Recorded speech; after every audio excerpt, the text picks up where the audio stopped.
여러분 안녕하십니까? 한시 산책가 김성군입니다. 오늘 산책은 좀 멀리 갑니다. 사천성 남쪽에 거대한 바다가 있습니다. 내륙에 무슨 바다가 있냐고요? 있습니다. 그냥 바다가 아니고 아주 특별한 바다입니다. 대나무의 바다, 죽해입니다.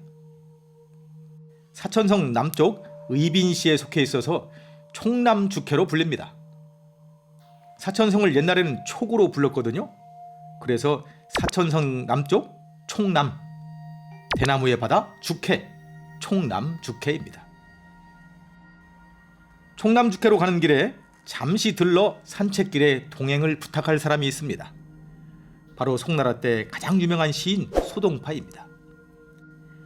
동파 선생의 고향집이 사천성 미산인데 총남죽해로 가자면 여기를 지나가게 됩니다.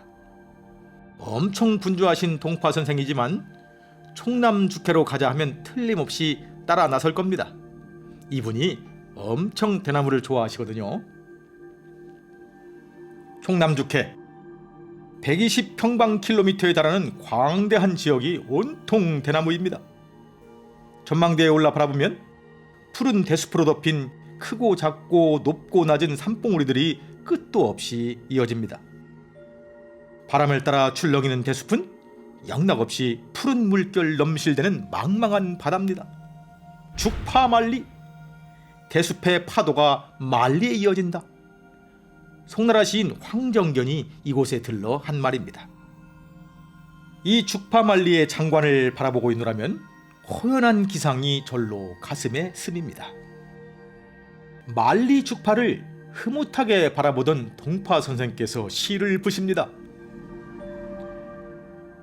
宁可食无肉，不可居无竹。无肉令人笑，无竹令人俗。人瘦尚可肥，世俗不可移。 고기 없는 밥은 먹을 수 있지만 대나무 없는 곳에선 살 수가 없다네. 고기가 없으면 사람이 마를 수가 있다지만 대나무가 없으면 사람이 속되기 마련이지. 마른 몸이야 다시 살찌울 수가 있다지만 선비가 속되어지면 다시는 고칠 수가 없다네. 이 시는 동파가 지은 어잠승 녹균헌이라는 시입니다. 어잠은 지금 중국의 절강성 항주 부근의 지명입니다. 동파가 그곳 어잠에 있는 적조사라는 절에 들렀을 때 지은 시입니다. 절의 스님과 함께 절의 부속 건물인 녹균헌이라는 정자에서 차를 마시다가 흥이 나서 지은 겁니다. 녹균헌은 푸른 대나무의 집이란 뜻입니다. 아마도 울창한 대나무 숲에 둘러싸여 있어서 붙인 이름일 겁니다. 영가식 무육 불가거 무죽. 영가는 차라리 뭐뭐할 지언정 이런 뜻입니다. 영가 식무육, 고기 없는 밥을 먹을 지언정. 불가, 뭐뭐 할 수 없다는 뜻이죠. 거무죽, 거는 살 거. 무죽, 대나무가 없다. 대나무가 없는 곳에서는 살 수가 없다. 차라리 고기 없는 밥은 먹을 수 있어도 대나무가 없는 집에서는 살 수가 없다. 무육 영인수, 무죽 영인속이라. 무육, 고기가 없다. 영인수, 영자는 뭐뭐로 하여금 뭐뭐하게 하다. 인수, 사람인 마를 수. 사람으로 하여금 마르게 한다. 고기가 없으면 사람을 마르게 한다는 말이죠. 무죽, 대나무가 없다. 영인속이라. 속은 속되다 비속하다는 뜻입니다. 대나무가 없게 되면 사람을 비속하게 만든다. 저속하게 만든다는 말입니다. 인수 상갑이 사속 불가이라. 인수, 사람이 수척해지다. 상갑이, 상은 그래도. 가, 뭐뭐 할 수 있다. 비, 살찌다. 갑이 살찔 수 있다. 고기를 먹지 못해 마른 몸은 다시 고기를 먹어서 살찌울 수가 있단 말입니다. 사속, 선비가 속해진다. 불가의라. 여기서 의는 고치다. 불가의, 고칠 수가 없다. 선비가 한번 속되어지면 다시는 고칠 수가 없다는 말입니다. 한동안 고기를 먹지 못해서 마른 몸은 다시 형편이 돼서 고기를 먹게 되면 살찔 수 있지만, 대나무 없는 집에 살아서 한번 비속해진 선비는 그 비속함을 치료할 길이 없다는 겁니다. 물질이야 상황에 따라 부유할 수도 가난할 수도 있는 것이니 크게 개의할 필요가 없다는 겁니다. 한때 가난했더라도 얼마든지 다시 부유해질 수 있습니다. 하지만 정신은 한번 타락하면 그것으로 끝이라는 겁니다. 한번 세상에 속된 가치에 물들게 되면 거기서 벗어날 길이 없다는 겁니다. 속하다, 비속하다, 이 말이 구체적으로 가리키는 건 무엇일까요? 세상 사람들이 보편적으로 추구하는 가치인 부귀영화에 대한 집착입니다. 어떻게든 많이 차지하고 어떻게든 높은 자리에 앉고 싶어하는 명리에 대한 욕망에 휘둘리는 것이 바로 이 비속속입니다. 선비가 이런 비속함에 한번 빠지면 거기서 빠져나오기가 힘들다는 겁니다. 그래서 비속함에 빠지지 않게 하려면 반드시 이 대나무를 곁에 두어야 한다는 겁니다. 왜 대나무일까요? 대나무를 소동파만큼이나 사랑했던 당나라 시인 백거이가 지은 양죽기라는 글에는 대나무를 곁에 두어야 하는 이유를 자세하게 적고 있습니다. 대나무는 현자와 같다. 어째서인가? 대나무는 뿌리가 견고하다. 군자는 그 뿌리의 견고함을 보고 강인한 품성을 생각한다. 대나무는 곧다. 군자는 그 곧음을 보고 정직함을 생각한다. 대나무는 비어있다. 군자는 그 비어있음을 보고 겸손을 생각한다. 대나무는 마디가 있다. 군자는 그 마디를 보고 어떤 상황에도 절조를 지킬 것을 생각한다. 이런 까닭에 군자는 대나무를 뜰에 많이 심어서 항상 보배로 여겨 감상하는 것이다.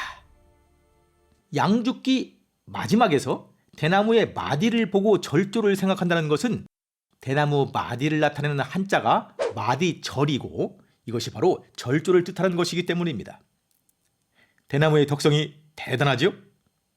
이런 대나무가 곁에 있어서 수시로 강한 품성, 정직, 겸손과 절조를 가르쳐준다면 최고의 스승이 되지 않겠습니까? 글씨 성인 서성으로 불리는 왕이지의 아들이자 서예가로도 이름난 왕휘지 역시 대단한 대나무 마니아였습니다.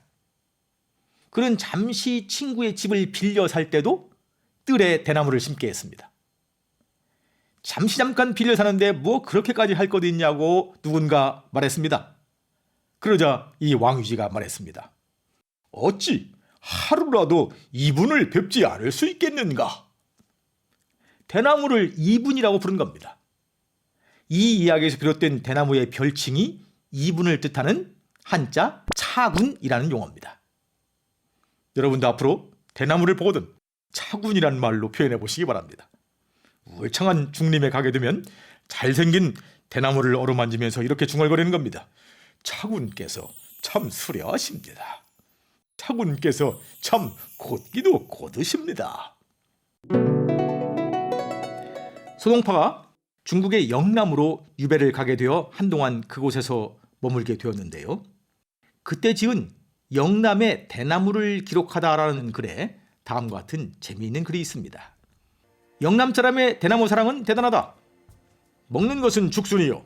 사는 집은 대나무로 만든 너와요. 타는 것은 대나무로 만든 뗏목이요.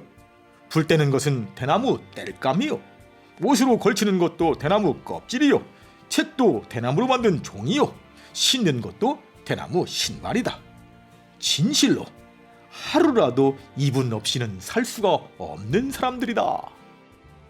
왕휘지가 한 차군의 이야기를 차용해서 재미있게 쓴 내용입니다. 왕휘지 백거이 소동파는 대나무의 도덕적이고 상징적인 의미에 주목해서 항상 곁에 두어야 한다고 했지만 영남 사람들은 대나무의 실질적인 효용 가치에 주목해서 삶을 영위함에 빼놓을 수 없는 존재로 본 거죠. 차군, 이분으로 대나무를 높여 부르는 표현은 이분이 안 계시면 생활 자체가 불가능한 영남인들에게 더 적절한 표현이겠지요. 오호라, 대나무는 그저 식물일 뿐인데 사람에게 있어 무슨 관련이 있을까? 대나무가 현자와 닮은 것이 있어 사람들이 아끼고 사랑하는 것이 아닌가? 그러니 진짜 현자에 대해서는 어찌해야 하겠는가? 초목들 가운데 대나무는 사람들 중에 현자와 같은 것이다. 대나무가 어찌 스스로 다르다 하겠는가? 오직 사람이 그것을 다르게 여겼기 때문이다. 현자 역시 그 현자를 쓰는 이가 그렇게 다르다고 여겨야 비로소 보통 사람과는 다른 현자가 되는 것이다. 백거이가 쓴 양죽기의 결론 부분입니다. 백거이가 이 양죽기를 쓰게 된 것은 황폐하게 벌어져 있는 중림을 새로 돌보면서 쓰게 된 겁니다. 잡초들 속에 빛을 잃고 거의 잡목처럼 그렇게 시들어가던 대나무들은 백거이의 돌봄 속에서 다시 그윽한 중림으로, 수려한 중림으로 거듭나게 됩니다. 백거이는 대나무가 사랑받는 것은 사람들의 애호가 있어서라는 겁니다. 대나무가 어진 사람을 닮았다는 이유에서라는 거죠. 사람들의 선택이 없었다면 대나무도 결국 다른 나무들과 똑같은 잡목으로 남게 된다는 겁니다. 결국 현자도 마찬가지죠.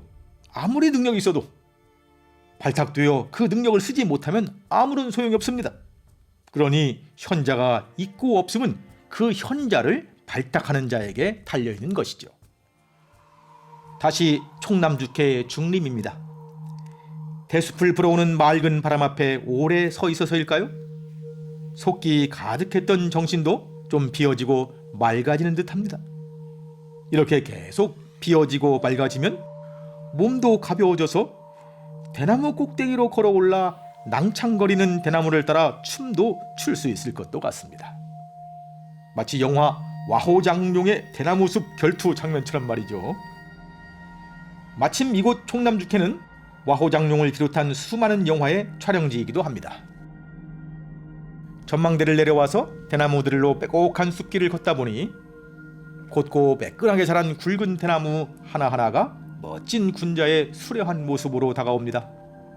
나 역시 왕유지처럼 소동파처럼 차군이라고 부르고 싶은데 세상에 속된 욕망에 깊이 치민되어 있는 나를 보고 차군께서 속된 서생이라 비웃을까 겁도 납니다.